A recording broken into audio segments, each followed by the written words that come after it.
All right. Hey, everybody. Welcome back to another episode of the Women's Maximum Fitness Podcast. My guest today is Caroline Demesquita. That's a fun name to say. She has been competing. Well, we'll find out about her background, and we're going to talk about her competition history, her journey to wellness now, and some breast augmentation and encapsulation issues that she had going on, and recent blood work that she was putting out. So, Caroline, how you doing today? I'm good, Deborah. It's a little chilly here in Atlanta, but it's February, so I'm actually going on my honeymoon trip next week to Cancun. I'm not complaining. Nice. That's awesome. I was born in Mexico. Fun fact yeah. Very cool. Yeah, it's cold here too. I'm over it in Michigan. I'm over it. So my usually my starter question and it's kind of my favorite question, one that I ask my clients as well, just because it kind of gives me a background of what we're working with. But what is your athletic background? Maybe starting with sports you did with as a kid. And then moving on into how you got into bodybuilding. So give us a little background. Sure. So I'm Caroline Demesquita. I was originally from Bowling Green, Ohio, and I actually was non-athletic growing up. Okay. I grew up on a farm, was always out and about, active in the community, 4-H, FFA, showed livestock at the fair, like cattle and goats. But when it came to sports, that wasn't really my thing. I tried to get into softball in 4th grade. That didn't work out well. Middle school, I tried it for the basketball team, didn't get picked. And high school, I tried to do track and field. I sprained my ankle, and that was kind of the end of my sports interest at the time. So I was really involved with like band and honor society. I was kind of like the nerdy girl growing up. Yeah. But once I got into college at Ohio State, I knew I wanted to be a little bit more active. So I got involved with like intramural sports, sorority, things like that to just stay active. And it wasn't until my senior year at Ohio State that I really started to explore fitness. I took a women's weight training course, and it actually ended up being about like physique competitions and bodybuilding and powerlifting style training. I was like, this is kind of cool. Yeah. So I started to dabble in that. And once I graduated in 2014, I started working in a corporate sales job for an agriculture company. So I ended up moving from Ohio to Nebraska. And if anybody's been to Nebraska, there's not a whole lot going on. Like, you're basically in the middle of cornfields and cows. And so I would be working, 10, 12-hour days because I'm a workaholic by nature. Mm-hmm. And going out with customers for lunches, meeting them for dinner, social events, drinks in the evenings. I started to put on weight. And it was actually, I didn't put on weight during college. It was after I graduated, I put on, I say, the postgraduate 20. And so at that point, I was like, okay, I need to make a change. So I ended up, going back to what I was thinking about doing at Ohio State. I was like, I think I can do a bodybuilding competition. So I reached out to actually the gal who taught that class because she was coaching some athletes at the time, and she became my first coach. So this was in 2015. I started my actual fitness journey, if you will, making it more of a serious endeavor. Mm-hmm. And did my first competition August of 2015 in St. Louis, Missouri, and got dead last in my class.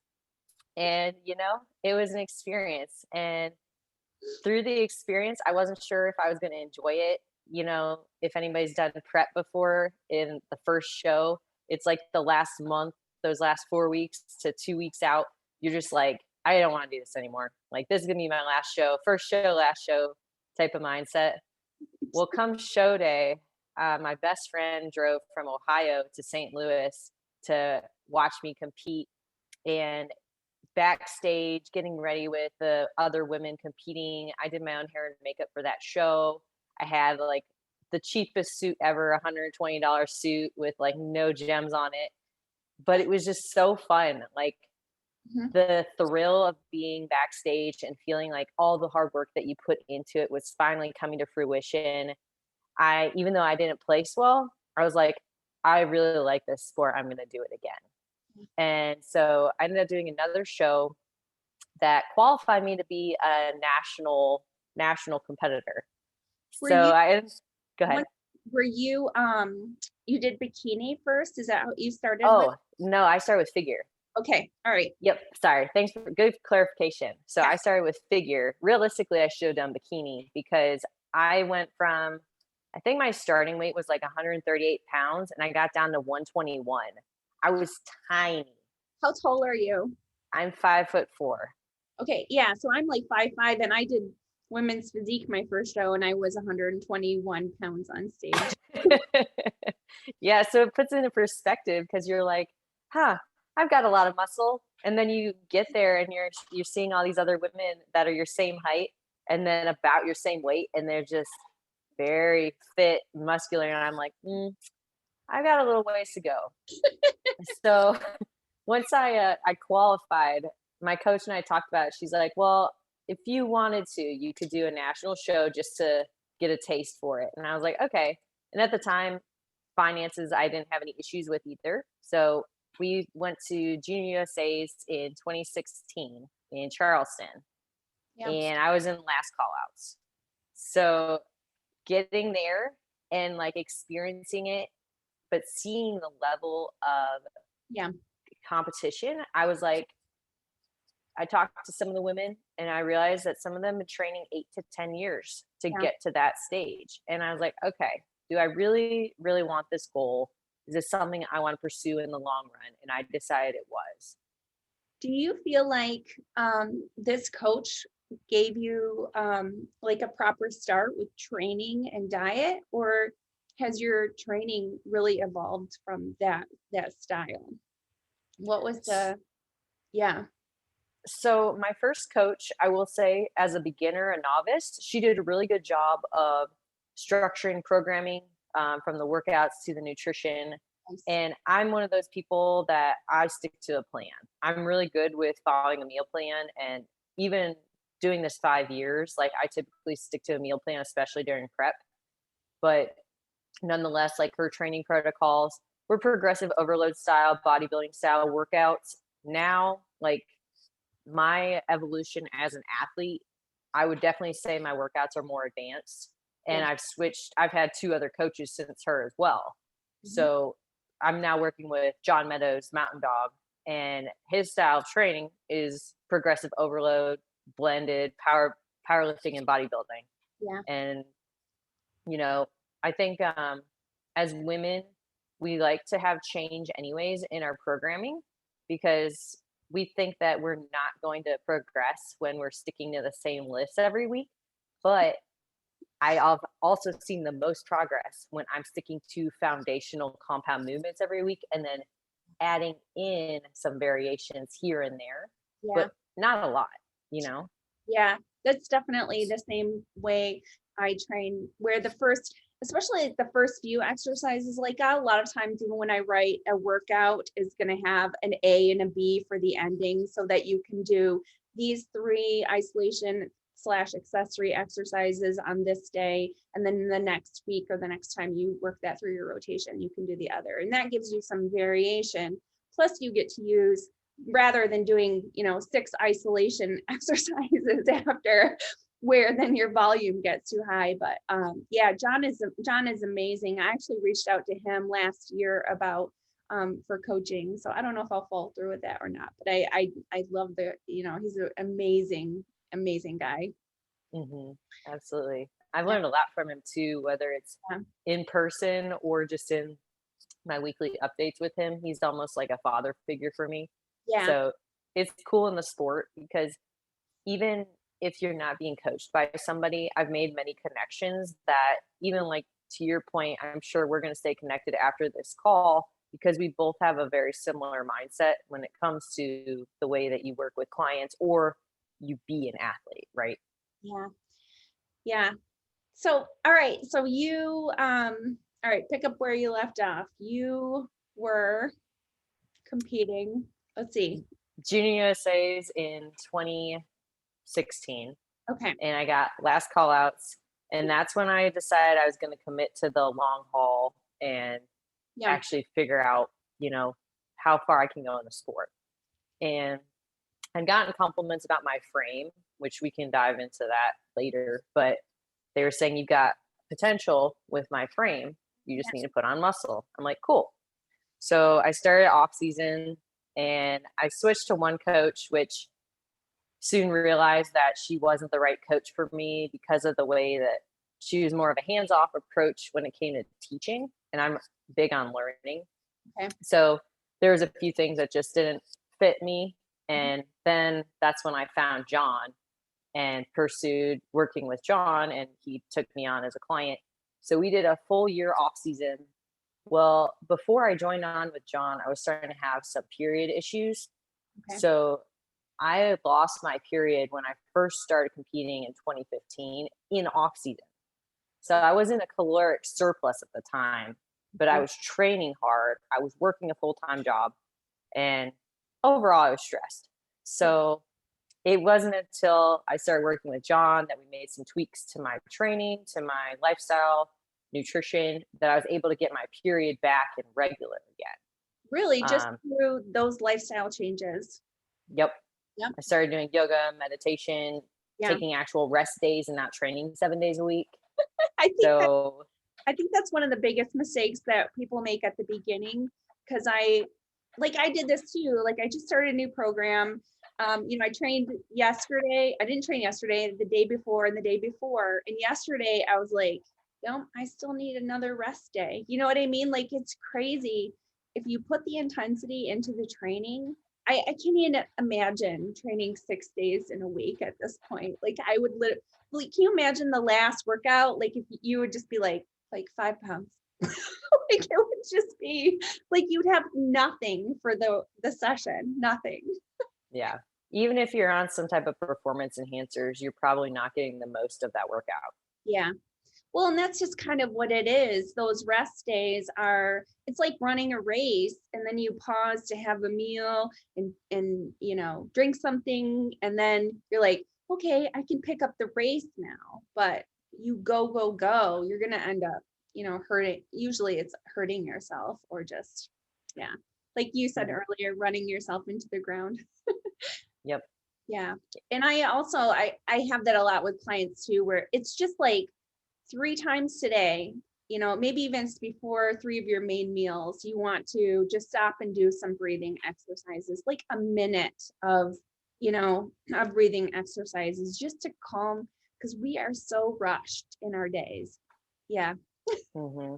Absolutely. And I work a full-time day job too. So it's like, how do you blend it all together? You have to be very intentional, but also give yourself grace. Like, I hold myself to a high standard in pretty much every area of my life.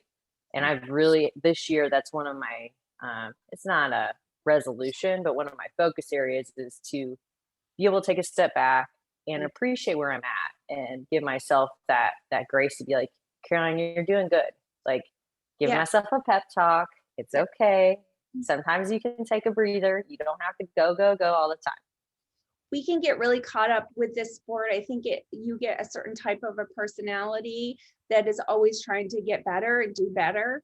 And you have to like pull on the reins a little bit to just be like, okay, let's be present. We're not, our present actions are going to work towards our goal, but we don't have to always be looking at that prize. We can enjoy this moment right now. It's hard. It's really hard. Mm-hmm. Actually, to that point, I'll continue how I got into the wellness division, because I haven't gotten there yet. Yeah. But so I took off season with John, got my hormones healthier, and we decided to compete in 2019. So the goal, once again, because I live in Atlanta with my now husband, was to do Junior USA's, try and earn the pro card and figure. So I did a local show here in Georgia, won the overall for figure, qualified to do Junior USA's. And going to that show, like, I knew my conditioning was spot on.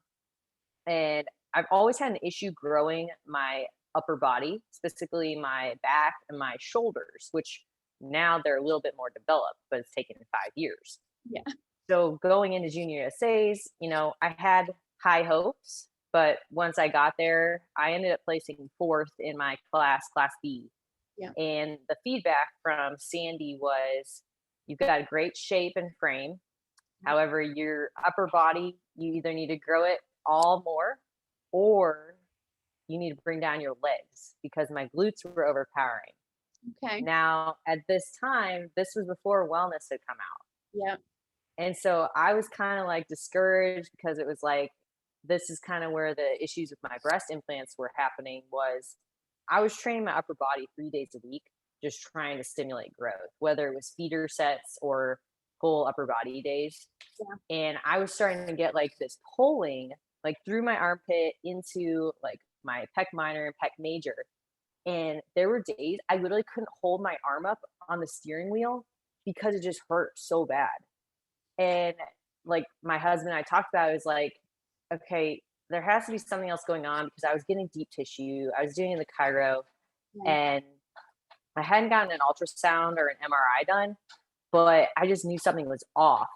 And I ended up going to a different plastic surgeon here in Atlanta, because I had gotten my first implants back in 2016 after I was done with that show season. And they were under the muscle, and they did the incisions through the armpits. Well, I went to this surgeon here, and he's like, well, whoever did your implants first time, I don't know why they went through the armpits. And to be honest with you, I'm going to say this is probably encapsulated based on the pain that you're experiencing. Mm-hmm. Yeah. So lucky for me, I had purchased the warranty through the implant company, so that they could cover getting them replaced. Okay. So after I did the shows in 2019, and I was still experiencing this pain, I actually had some hormonal issues coming out of that show with my thyroid and some food sensitivities. And I was dealing with that. And then I was like, I need to get these breast implants taken care of. Yeah. So it was during that time is when they announced wellness. And looking at the physiques of these wellness women, I was like, I think I can do this division, but I'm definitely going to need to get my breast implants fixed, because this is a long-term issue I can't continue to deal with. Well, it sounds like you were having some of those issues that people talk about when they have breast implant issues, thyroid. So you were experiencing some of that stuff, right? Was that due to your? So I don't consider it breast implant illness per se. Okay. I've been doing I did a lot of research on it, because at first that was like my concern, was that I was getting BII. Yeah. Now, right now, there's no like specific like data, and there's no specific definition of what BII is. So every woman's got a different experience. And for me, I got the labs done, and my thyroid was down, but it was coming right out of a show. And I had run some, performance enhancers and stimulants that will bring down your thyroid. Yeah. So I was focused on healing the thyroid, increasing my food, doing a reverse the right way. And then I actually did an elimination diet for 2 months and found out I developed a sensitivity to eggs. I was eating eggs 2 to 3 times a day, either egg whites or whole eggs. So once I took that out, literally my skin healed within like 3 months. Okay. And I was healing that acne scarring after that. But as far as like BII, I don't have any previous autoimmune disorders or family autoimmune issues. So I wasn't thinking I had BII. Most women who do actually have it is based on autoimmune trigger. And also you still have, you have implants now and you're having no issues. So obviously we can kind of put the kibosh. Mm-hmm. Okay. And my implants now are over the muscle. So previously they were under the muscle. Okay. Yep. But so since then, like I had the implants done in December of 2019. It was basically an explant. Then they cleared out the old tissue, and then they put new ones in over top that are actually double the CC size, but they are saline, not silicone. Yeah. And one ruptured, so I had to have them redone. That was in January of 2020, right before my wedding in March. But if you knew it ruptured, what was the clues to that? Oh, it was very obvious. So because they're over the muscle, and the saline, this is why saline is different than silicone. The saline, when it ruptures, it will drain out of the implant. Okay. If silicone ruptures, it basically blocks itself. So Okay. if a woman has these silicone implants, she won't ever know that she's got a rupture unless she gets an MRI. That's why it's recommended to get an MRI every 3 years, because you could literally have chemicals leaking into your body and you won't know it. Scary. Yeah. So it's one of those things, pros and cons to everything. And if we're going to put a foreign object into our body, we have to know what the consequences could be. Yeah. So, it's one of those things where I knew I wanted to have the implants for not just the look on stage, but for my everyday look. Yeah. And that's the one thing I always recommend to women is don't just get implants because you want to compete. Like Yeah. you don't need implants to compete. Yeah. Yeah. No, So. I totally agree, because every division has women that have them or don't have them. And it has and year after year, we've seen even Olympia winners win with or without them. So yeah, you have to, it's definitely like anything, you have to think about long-term, not just like right now. Think about long-term. Yeah. And to your point about long-term, it's really funny you say that, because that's when like my focus this year has been. Yeah. I competed in wellness last year, even with COVID and everything going on. I knew I wanted to compete later in the year. Yeah. So I ended up doing 3 shows in 2020. I won the Mel Harbor Classic in Florida in July.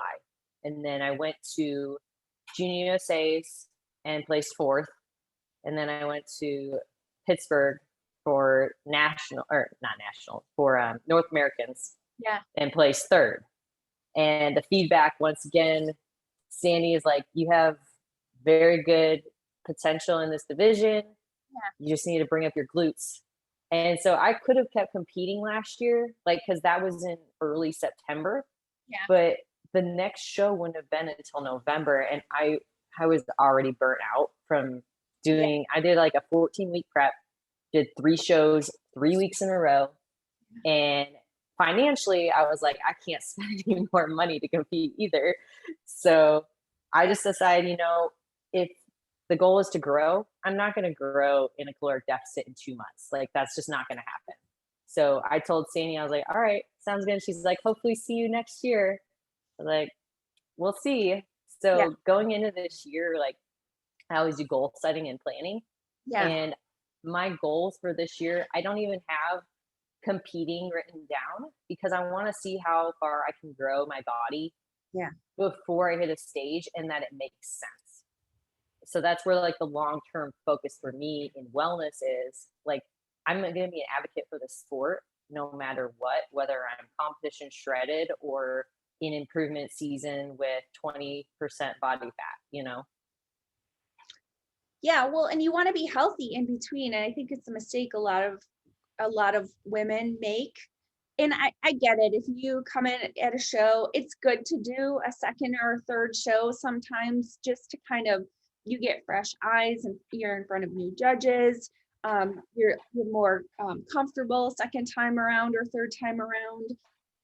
And you're going to have different competition, different shows, whatever. That's not a bad idea. But then people will take 6 months off and then they'll start, competing again. And for the most part, you just don't have time to recover or grow, make any type of improvements. Essentially, that's your healing process from your caloric deficit, is a 6-month time frame where your body isn't even prepared to go into a dieting phase yet. So I think people try to rush things, and the best progress I think you see with a lot of the pros are, they do one show and then they take the rest of that year off, and then they, so competing once a year, if this is something that you want to do long term, makes a lot more sense, like you said, unless your next show is 2 weeks out after the one you did, or 4 weeks, and you can kind of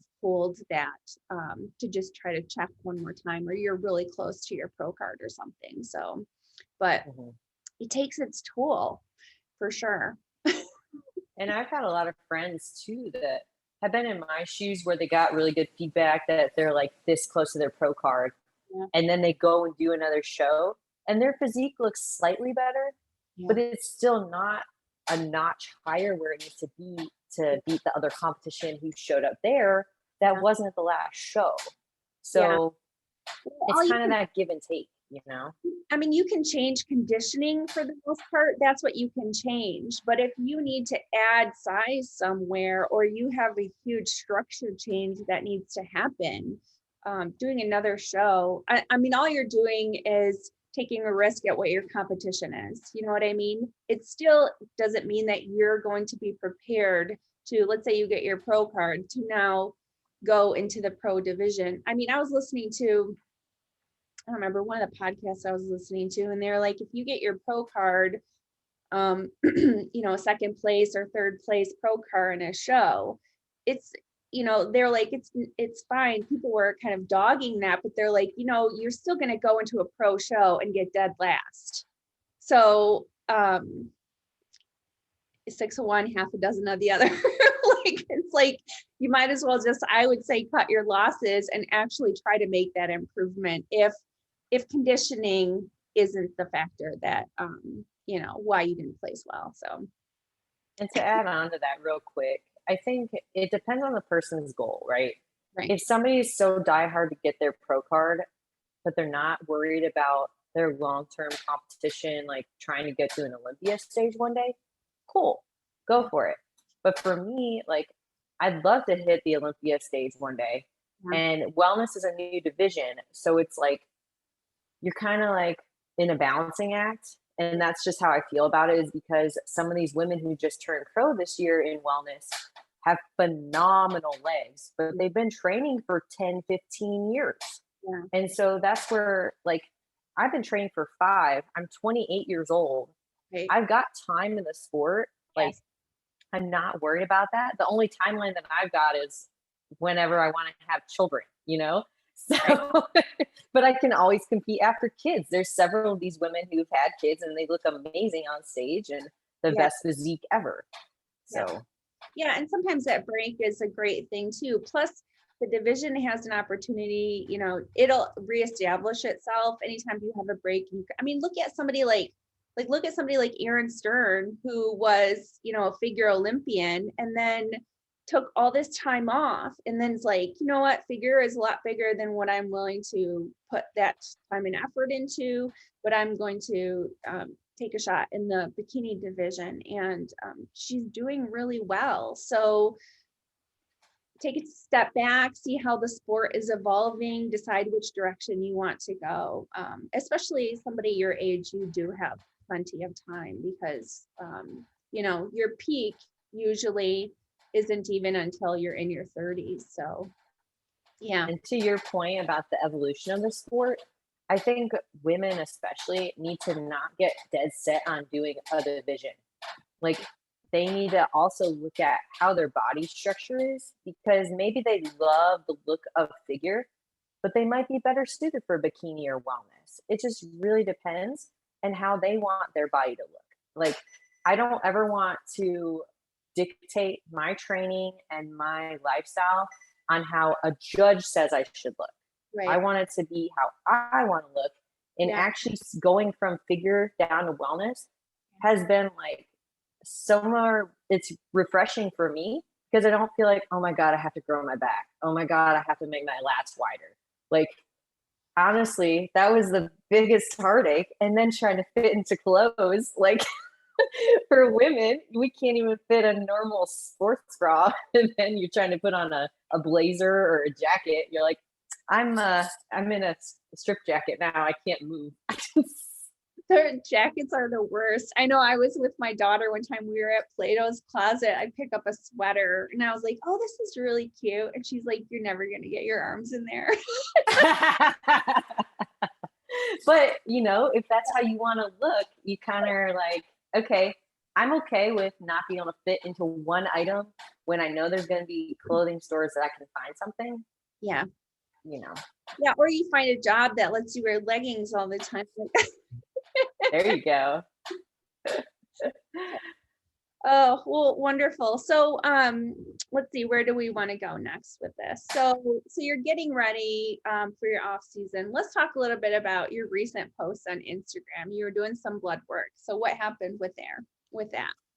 Sure. So I typically get labs done coming out of a show to see where I'm at. And I typically get like a general lab test done, but this time I decided to do a Dutch test, which shows the metabolites and how the different sex hormones and the cortisol Yeah. are being digested and basically broken down in the body.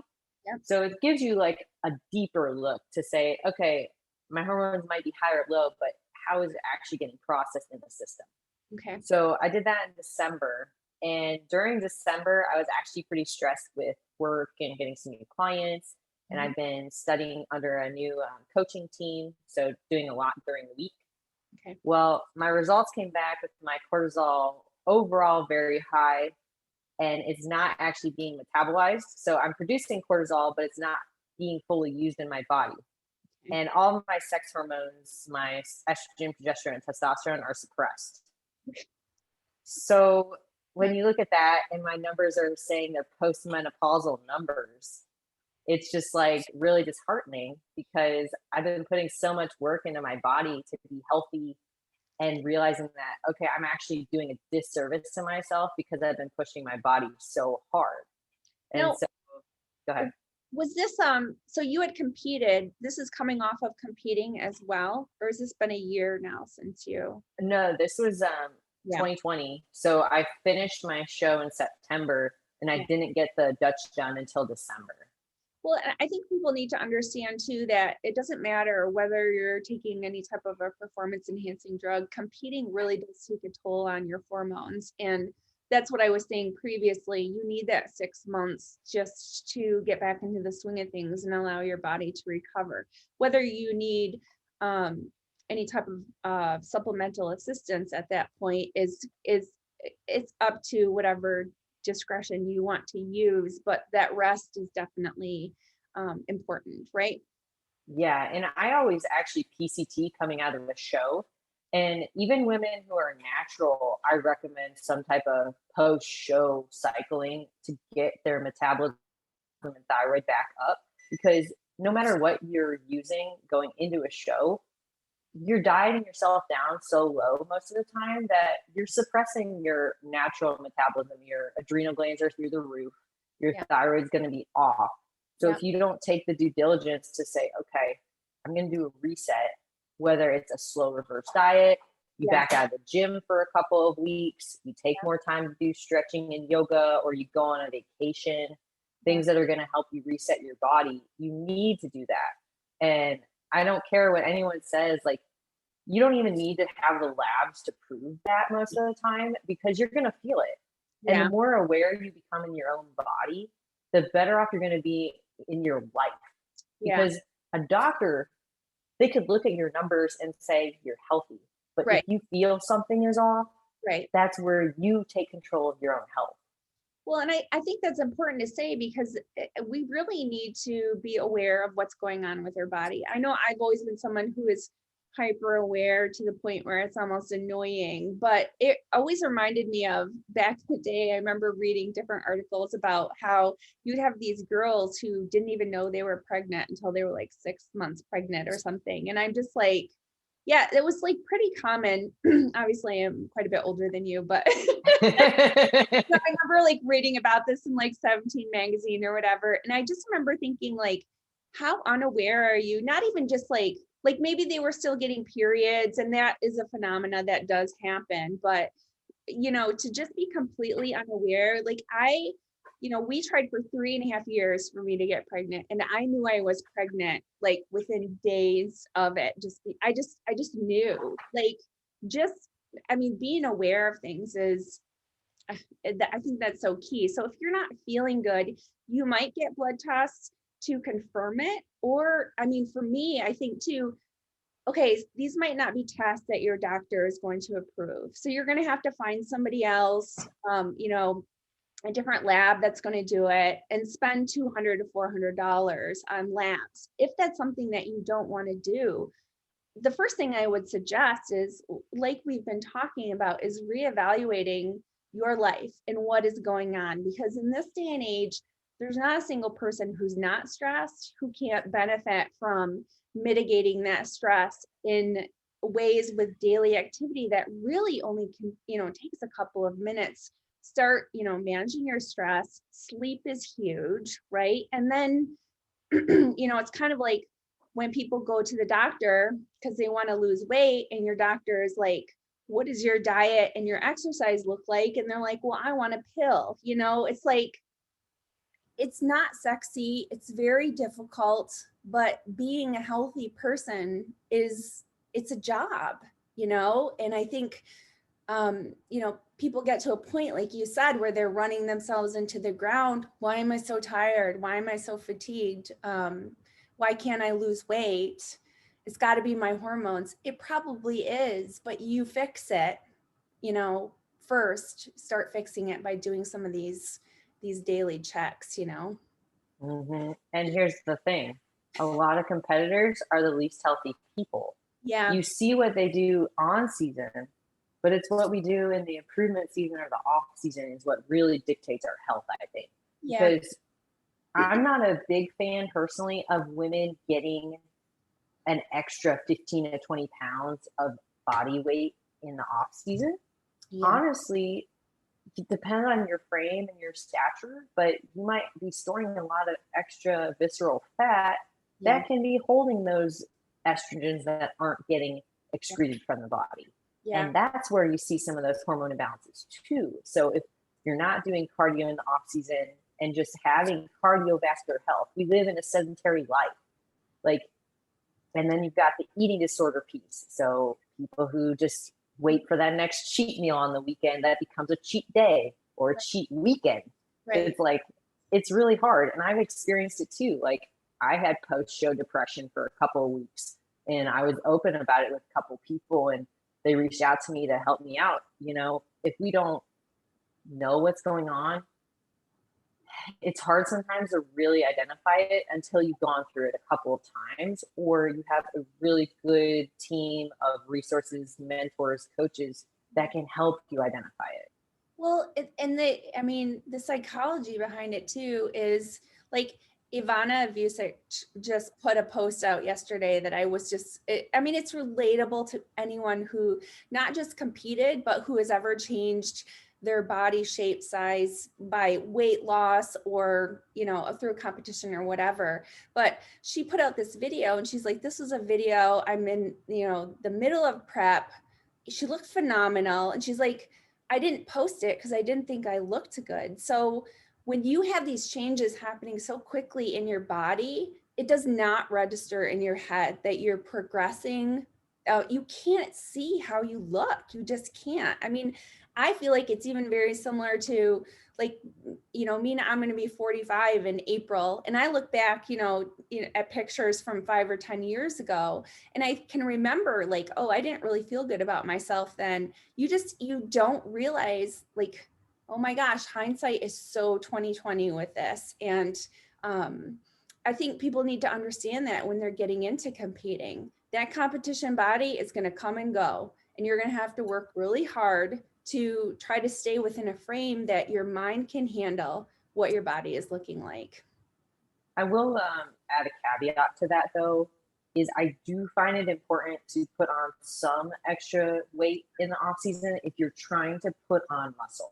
Yeah. I don't think it should be too much, but you do need to put some on. You can't stay super lean year round and grow to a point where, like if you have a long-term goal, like we talked about, like say somebody, you can't be in a deficit, which I think, whether you're creating it with cardio and training or you're actually calorically training it, you're not growing. That's just, you might get the illusion of it because you are still lean and then you eat some food and you get a nice muscle pump. So you look bigger. But yeah, absolutely. I do, and there's ways of monitoring this as well. Like, belly fat is a good indication that your body weight is, I'm like speaking of myself because I do. I gained a good chunk during lockdown on my way down. Okay, pandemics don't count. That's like a. That's right. But they do though. And that's a thing because we are even in the new year. People expected this year to be dramatically different. It's not going to change yet. Like this world is transforming into something different. Yeah. And as humans don't like change. No. But if we want to stay healthy and sustain a healthy lifestyle, we're probably going to have to figure out at-home workouts. And you're probably going to have to figure out, how do I still make gains even if I'm not at a commercial gym? I know some places where they don't have access to a gym still. I'm lucky. Like I've had a gym through pretty much the entire time. Yay, Georgia. But that's one of those things. It's just like we can give ourselves excuses, right? And say that it was because of the lockdown. But that's also where a lot of these unhealthy habits, like people starting to drink more or starting to notice their family issues and relationship issues, because there were things they didn't have to address before. Yeah. We could busy ourselves with work, with going to the gym, with our other goals. Yeah. Until we realize, wow, what is going on in my life right now? Yeah. Well, and I realized, I realized too that like, the gym was always my outlet for stress because I just don't do anything else. I mean, we go to church on Sunday. I go to the grocery store and the gas station, like, you know, and work, and that's it. And they removed the gym. I didn't really have, the only equipment I had at home is the equipment I had when I started like 10, 15 years ago, you know?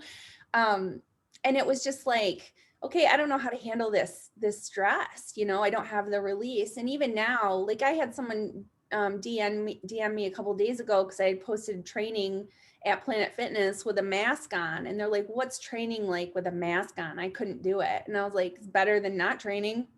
Like, you know what I mean? Like, and that's something I too had to suck it up, because I had this rant to myself where I was just like, this sucks. I hate training with a mask on. I hate that it's like musical chairs with equipment because you can only have so many people in there.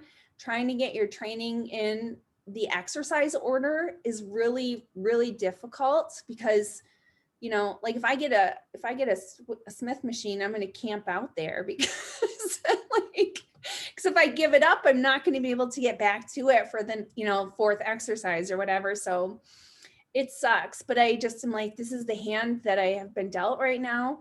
I'm thankful we have a lot of freedoms. We're getting through this, and it's just going to be a process, but it's exactly what you said. Change is hard. That's why people don't change unless they're forced to. And here we are being forced to adapt.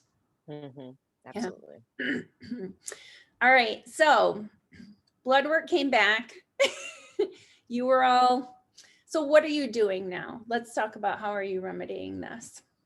So I am taking a functional approach with some different supplementation that has a lot of adaptogens, B vitamins, some glandulars, things that are going to naturally help me increase my hormone levels. But I'm also focusing on, you know, taking time to rest and actually going day by day. And I do have a workout program I'm following right now. But if I wake up one day and I just feel crummy and not recovered, I'm like, I'm going to do yoga today, or I'm going to go do a long walk today. Yeah. And I'm not going to I used to be the type where never skip a workout. I got to stick to this plan. I can't miss leg day. Like that was a mentality I grew up with. Yeah. But now I'm realizing, especially as we age, I was actually talking to a friend about this. I think our recovery as we age changes, and that we actually sometimes need more rest than we used to. Yeah. And that's not a bad thing, because if you're still trying to put on muscle and you're doing the right things when it comes to the nutrition, the supplementation, you're still going to put on muscle, you know? But when you add in that extra stretching and recovery, I found so much better workouts when I actually take time to stretch before and after my workouts. Yeah. And I'm not getting DOMs as bad as I used to. Yeah. Which, you know, usually my DOMs, especially for legs, is the next 3 days. Right. But I've realized that's a piece that has been integral for me right now.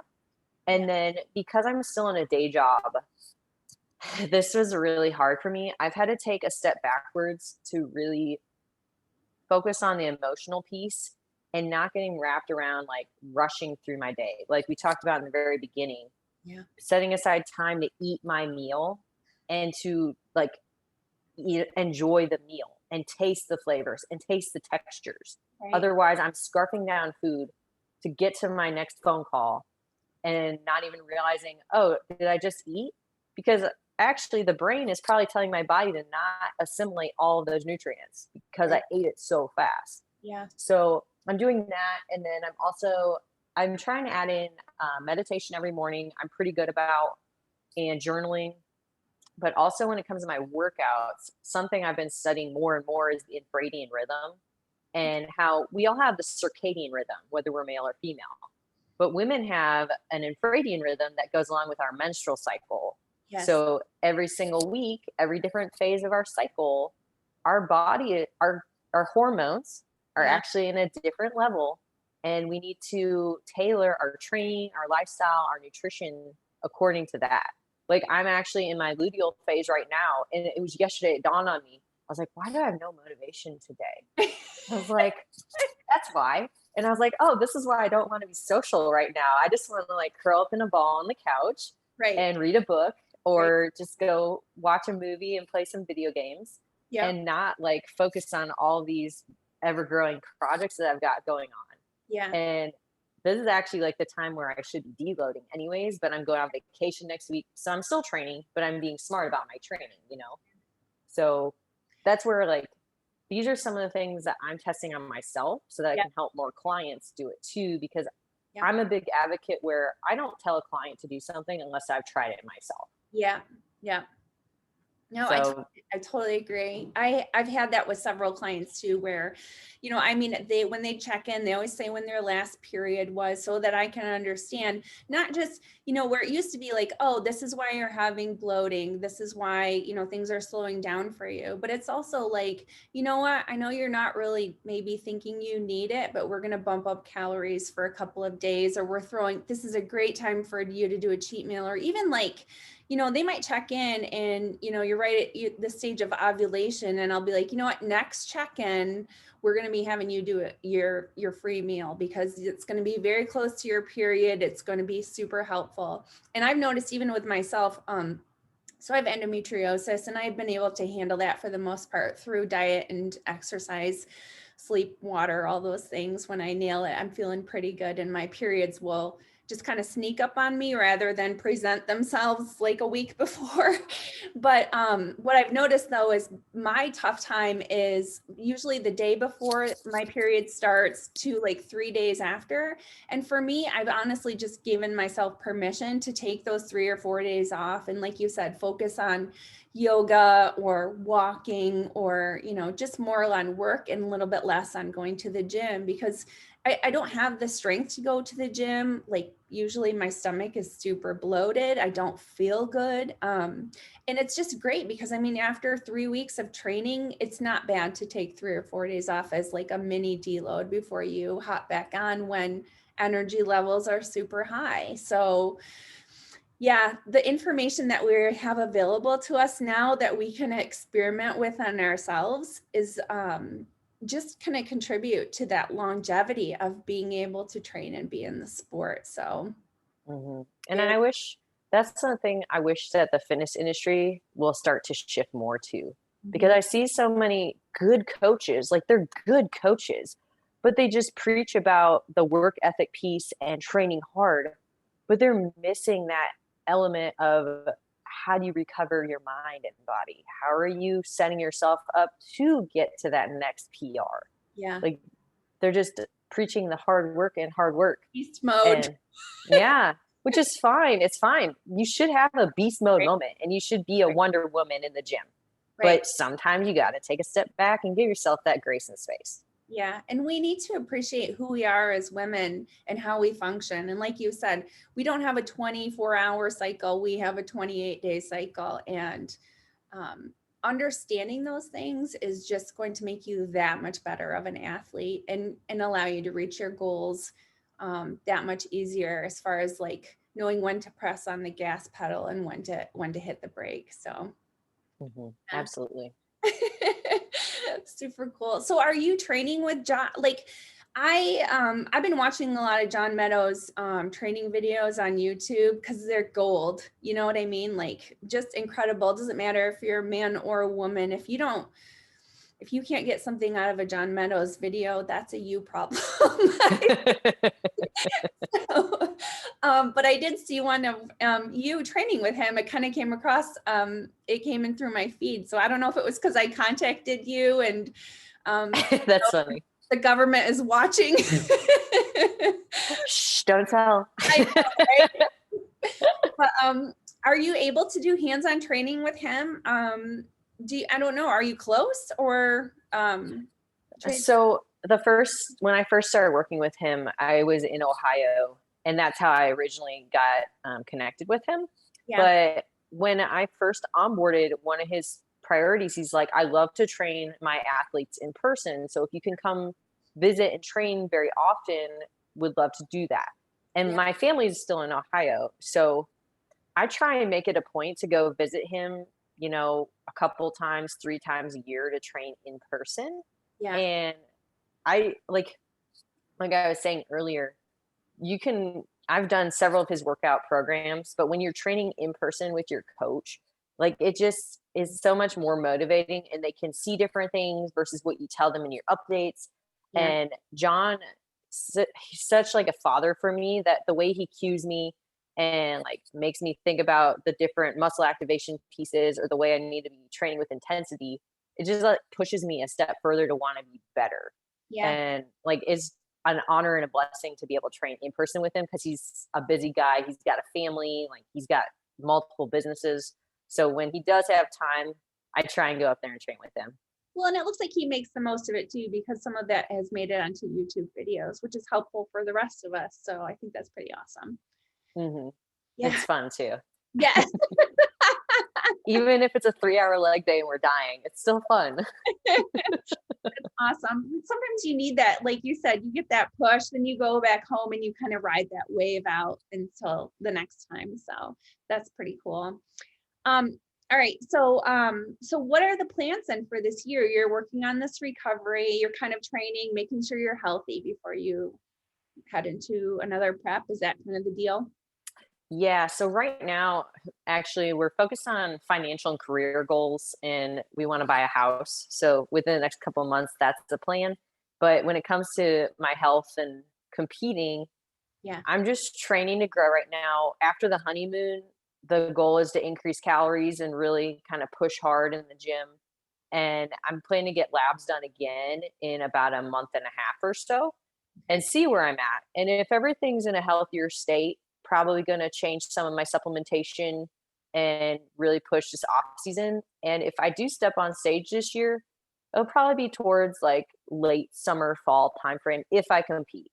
Now that's, several months from now. So I'm taking it step by step. And first and foremost is getting my health in check, my hormones balanced, cortisol lowered. And, you can't put on quality muscle when all your sex hormones are tanked out anyways.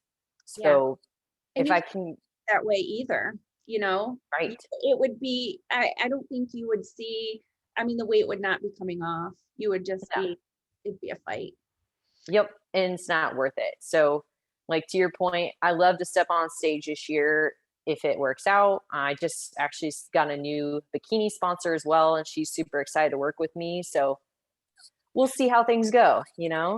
My husband also is thinking he might compete later this year. So we typically don't compete at the same show. We did that once and it was very difficult, very stressful. But when you're, able to give your energy to the other person, if you're not doing the same show, it makes it a whole lot easier to have that support system. Yeah, I've heard it both ways. I know of couples that do compete together. And I know of couples that have done it separately. So obviously you guys have figured out what's worked for you by trial and error. So definitely. Awesome. So is there anything else that you wanted to cover? Otherwise, we're going to go into our, I have a question for you. I always love asking this question to you. Go ahead.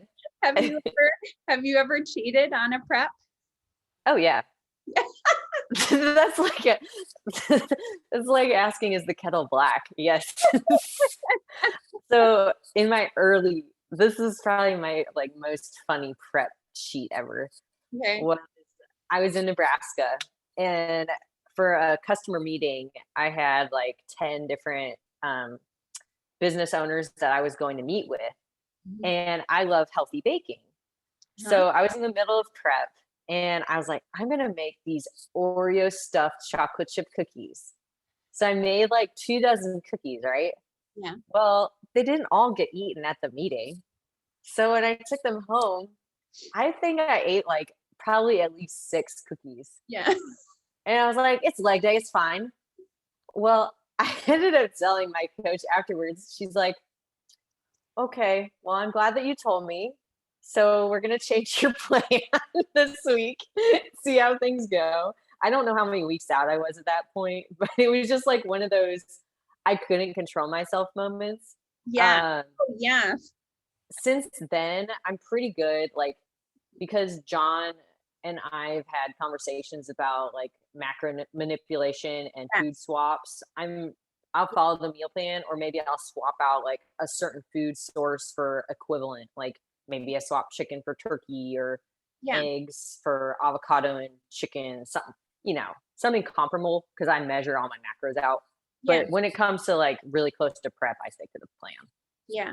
I think it's important to understand, not necessarily for prep, but I've been looking at this a lot more too, because a lot of the research shows that the cleaner the diet, the less likely someone is to adhere to it. And I think I think that's something that people need to understand. If you go on a diet and you're making it all clean stuff and everything else is off limits, you're bound to fail.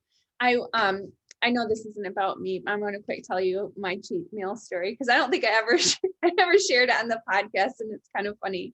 So I was a week out from my first show, and I worked for a private cleaning company. And on Fridays, we were usually we had the schedule ahead of time. We were supposed to be done at 1:30, and my boss called me while we were at that house, and she's like, so-and-so, Helene wants her house cleaned yet, which this is like a ginormous, is like a 3.5-hour house or whatever. And she's like, so Wow. we're going to tack that on to the end. Well, I had brought my meals along, but only enough for that. And I would like sometimes, this is kind of a sidebar, but one of the girls was kind of complaining to my boss. She's like, so Deb's like vacuuming and then pulls a chicken breast out of her pocket. Eating it. And I was like 2.5 hours go by, I'd have a chicken breast in a Ziploc baggie in my pocket. Solid. So anyways, I don't have any food with me, and we go to clean this house, and we get done and it's 5:30, and I am rushing because I have issues with hypoglycemia anyway. So I'm like, and I had been at Walgreens, which shout out to Walgreens. I love Walgreens because of all of their wonderful holiday candy selection. I had gotten this whole box of crap that I was going to eat post show. So I'm like Cadbury cream eggs and all the different jelly beans and all the Easter stuff, because my show was around that time. And I got home and I dove headfirst into this box. Like, this is the Friday before, my show. I had six Cadbury cream eggs, and then like something else that was like chips or something like that. And then I lay down on my bed, and my body was on fire because of all the carbs. Like, I'm just like in this carb, and I thought, okay, like, this is wrong, it's bad, I'm just gonna sleep it off. But I couldn't, because I was so hot from all the carbohydrates. So I went to sleep. I woke up the next morning, I go to the gym, and I go to like my friend Andrea, who is on the treadmill. And I was just like, I ruined I can't even compete. Like, you don't know what I did yesterday. And she just was like, listen, she's like, I'm sure your body needed it. Like, it'll be like it never even happened. It's totally fine. Yeah. And then I went on and I won my show. So it wasn't. Oh, nice. What do you credit to your show win? Cadbury cream eggs? Probably. Yeah. So the secret. There you go. Yeah. So, yeah, so it was fine. But, I think people always have like somewhere like this, an epic binge, and they don't ever talk about it. So, Yep. all right. So let's do a quick rapid fire and we will wrap this up. All right. So, all right. Country music or rock music? Rock. Podcasts. You like listening to podcasts or on YouTube? Podcasts. Dogs or cats? Dogs. Baby animals or baby humans? Animals. Heels or sneakers? Sneakers. Hike a mountain or swim in an oasis? Mountain. Burgers, pizza, or sushi? Ooh. Sushi. Biggest gym pet peeve? Oh God. People putting weights in the wrong weight slots. So they put like the 30s and the 15s. I got you. I got you. I've done that before, and I pick up like you're like a 25 and a 20, and you're like, why does this? Okay. Yep. All right. Would you prefer to train legs, back, or shoulders? Legs. Yeah. All right. 3 people. 1 you admire, 1 who inspires you, and 1 who motivates you, or groups of people. Oh gosh. You said inspire, motivate, and what was the third one? Admire. Okay. One who, let's see. So So let's start with 1. Because this is why it's not confusing me. she's like, I gotta Do compartmentalize. one question first. Who inspires you? Does this have to be fitness related or just in general? Just in general. Okay. Who inspires me? One of my close friends that she's a fit mom and she runs her own business. Oh, is it me? No, just kidding. Somebody nearby. She's not in the bodybuilding space. Okay. I was just joking. Yeah, you're good. All right. Who do you admire? Who do I admire? That would probably be my husband. Nice. Who motivates you?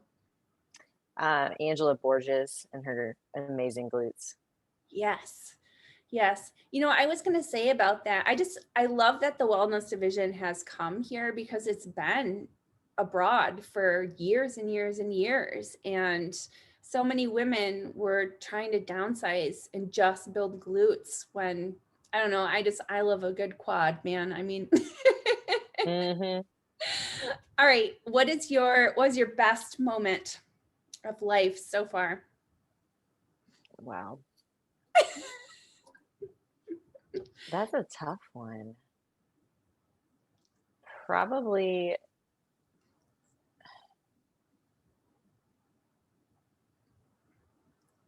so I'm really big on personal development. Yeah. And probably one of my best moments was I did a public speaking engagement with an agriculture organization in Kansas City. Yeah. And it was like during that speech, everything like from my past history, I was bringing to fruition when it came to like organization planning, business development, but then also I could incorporate the fitness piece, and people were recognizing like how I've evolved as a person. Yeah. So that was really cool. That's awesome. All right. So you said you had a goal board. So what's the next goal, next big goal for this year? The next one that's like the most upcoming is to exit my corporate America job so that I can be a coach full time. Nice. Well, I think people should hire you. You seem like you got it together. So Thank you. I also do posing coaching as well. So it's not just one-on-one coaching, but I do posing coaching, and I'm actually writing another recipe ebook right now too. Ooh, fun. All right. Well, Mhm. you have to send me all those links, or at least, oh, okay. So people can find you on Instagram at Strong Sweet Caroline Mhm. and YouTube as well. Is that your YouTube as well? Yep, my YouTube, and then my website is strongsweetcaroline.com. Perfect. All right. So everybody go check her out. Caroline, thanks for your time. This was a pleasure. Yeah, thank you, Deborah, and it's been fun chatting and kind of it gets me more excited to focus on, Yeah. the goals ahead, and Yeah. that's where it is. It's like, how do you focus on where you are and where you're going? I think a lot of people, like, we revert to the past so often that we get in the cycle of we're repeating our past. But if you're really focused on the future and creating new habits, new goals, Yeah. that's where you change your life. Absolutely. I know for me, and this is super selfish, but I feel like these podcasts, these interviews, once I mean, I started them about 2 months ago, something I'd wanted to do for a long time, but through the pandemic and everything, I was busy with my other job. So I didn't really push this podcast.